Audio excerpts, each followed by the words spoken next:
मुंबईतले बहुचर्चित आणि असंख्य भाविकांचं श्रद्धास्थान असणाऱ्या लालबागच्या राजाची मिरवणूक मोठ्या उत्साहात पार पडली आहे। गिरगावच्या चौपाटीवर लालबागचा राजा दाखल झालाय। थोड्याच वेळात लालबागच्या राजाचं विसर्जन होणार आहे। लाखो भाविकांनी मिरवणूक मार्गावरती राजाचं दर्शन घेतलं, तर त्याचबरोबर पुण्यातही मानाच्या 5 गणपतींचं हौदात विसर्जन झालं आणि पुण्यातल्या विसर्जन मिरवणुकीत विविध देखाव्यांनी सज्ज असलेले गणरायांचे रथ पाहण्यासाठी पुणेकरांनी त्याचबरोबर महाराष्ट्रातल्या अनेक भाविकांनी गर्दी केली।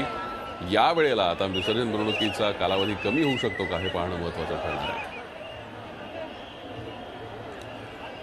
गिरगाव चौपाटीवरती लालबागचा राजा दाखल झालाय। तिथून आपल्याला माहिती देण्यासाठी आपल्यासोबत आहेत आमचे प्रतिनिधी देवेंद्र कोलटकर, तर पुण्याहून आमचे प्रतिनिधी नितीन पाटणकर आपल्यासोबत आहेत। आपण त्यांच्याकडनं जाणून घेऊया सध्या विसर्जन मिरवणुकांमध्ये किती गणपतींचं विसर्जन झालंय, काय सध्या तिथलं सगळं वातावरण आहे। आपण जाऊया सुरुवातीला गिरगाव चौपाटीला, जिथे आमचे प्रतिनिधी देवेंद्र कोलटकर आहेत। देवेंद्र, काय सध्या तिथे वातावरण आहे? किती गणपतींचं विसर्जन झालंय? लालबागच्या राजाचं विसर्जन झालंय का?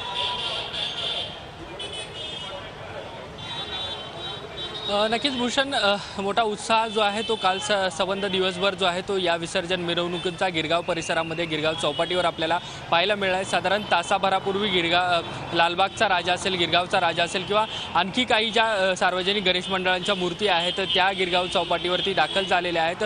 विशेष करून लालबागच्या राजाची मिरवणूक जी आहे 18 तासाहूनही अधिक काळ चाललेली आहे आणि तासाभरापूर्वी लालबागचा राजा जो आहे तो गिरगाव चौपाटीवरती दाखल झालेला आहे। काही वेळातच लालबागच्या राजाला निरोप दिला जाईल। आता आरती जी आहे ती चौपाटीवर सुरू आहे आणि काही वेळानंतर लालबागच्या राजाचं विसर्जन केलं जाणार आहे।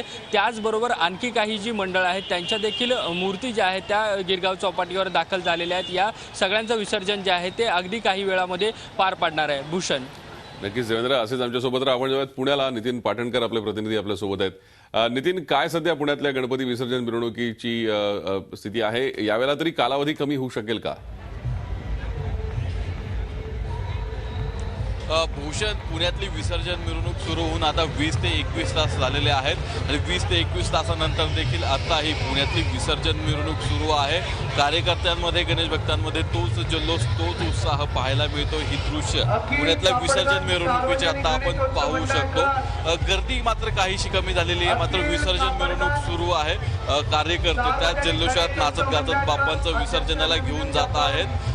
काल दिवसभरात मानाच्या 5 पहिल्या गणपतीचं विसर्जन झाल्यानंतर रात्रीचे जे आहेत दगडूशेठ हलवाई हा सर्वात महत्त्वाचा आकर्षणाचा गणपती असतो आणि त्याचं पहाटे 6:15च्या सुमारास विसर्जन झालेलं आहे। त्याच्या आधी अखिल मंडई मंडळ असेल, बाबू गेनू असेल, भाऊ रंगारी असेल, या महत्त्वाच्या रात्रीसाठी जे महत्त्वाचे गणपती समजले जातात त्यांचंही दगडूशेठच्या आधी म्हणजे संध्याकाळी पहाटे 6च्या आधी विसर्जन झालेलं आहे आणि त्यानंतर इतर जे मंडळं आहेत ती आपण पाहू शकतोय। या ठिकाणी आता अलका चौकामध्ये मी आहे। या ठिकाणाहून केळकर रस्ता, कुमटेकर रस्ता आणि लक्ष्मी रस्ता आणि टिळक रस्ता या 4 ठिकाणावरून गणपती विसर्जनासाठी येतात रात्रभरात आणि काल दिवसभरात 60 गणपतींचं, सार्वजनिक गणपतींचं विसर्जन झालेलं आहे आणि पूर्ण शहरभर वेगवेगळ्या घाटांमध्ये साधारणतः 2000 गणपतींचं विसर्जन वेगवेगळ्या घाटांवरती संपूर्ण पुणे शहरामध्ये झालेलं आहे। भूषण, मागच्या वर्षीची जी विसर्जन मिरवणूक होती ती 29 तास चालली होती आणि या वर्षीची विसर्जन मिरवणूक देखील असाच विक्रम करण्याची शक्यता आहे, कारण आता 20-21 तास होऊन गेलेले आहेत आणि आपण पाहतो की असा जल्लोष, रांगा ज्या आहेत गणेश मंडळांच्या त्या लागलेल्या आहेत। त्यामुळे यावर्षी देखील 24 तासांपेक्षा तरी नक्कीच किमान अधिक वेळ लागणार आहे। आधी एवढा विसर्जन मिरवणुकीचा जो कालावधी आहे तो नक्कीच यावर्षी देखील मोठा असणार आहे। या वर्षी तर पुण्याच्या विसर्जन मिरवणुकीचं सर्वात महत्त्वाचं वैशिष्ट्य जे होतं ते हौदांमध्ये जे हौद आहेत विसर्जनासाठी करण्यात आलेले आहे त्यामध्ये मानाचे गणपती, त्याचबरोबर दगडूशेठ, मंडई या सर्व महत्त्वाच्या गणपतीने या हौदांमध्ये विसर्जन केलं। दुष्काळाची स्थिती आहे पुण्यामध्ये देखील, पाणी टंचाई, त्या पार्श्वभूमीवर आणि प्रदूषण या पार्श्वभूमीवर गणेश मंडळांनी घेतलेला खूप मोठा निर्णय होता। शेकडो वर्षांची परंपरा आहे पुण्यातला, 100 वर्षाहून मोठी परंपरा आहे गणेशोत्सवाला। या सर्व 100 वर्षाहून अधिकच्या काळात हौदामध्ये विसर्जन करण्याचा निर्णय हा या विसर्जन मिरवणुकीतला या वर्षीचा सर्वात महत्त्वाचा मुद्दा होता। भूषण, धन्यवाद नितीन या सविस्तर माहितीसाठी। त्याचबरोबर देवेंद्र, आपलेही धन्यवाद।